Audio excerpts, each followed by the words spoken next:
జనరల్‌గా ఇమ్మీడియేట్‌గా newborn period అంటే పుట్టిన వెంటనే 2, 3 డేస్‌లో ఇలాంటి స్ట్రెయిన్స్ కనిపిస్తూ ఉంటే మోస్ట్‌లీ నార్మల్ డెలివరీ అయిన వాళ్ళలో ఒక్కొక్కసారి బేబీ అనేది ద బ్లడ్ అనేది స్వాలో చేయడం వల్ల అది అలా బయటికొస్తూ ఉంటుంది. అలాంటి కండిషన్‌లో మనం పెద్దగా వరీ అవ్వాల్సిన అవసరం లేదు.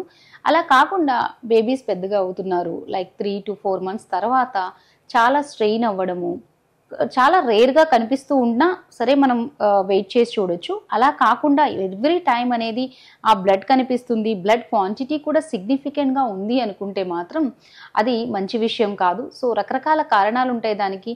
ఒక్కొక్కసారి మిల్క్ అలెర్జీస్ వల్ల అలా అవుతూ ఉండవచ్చు.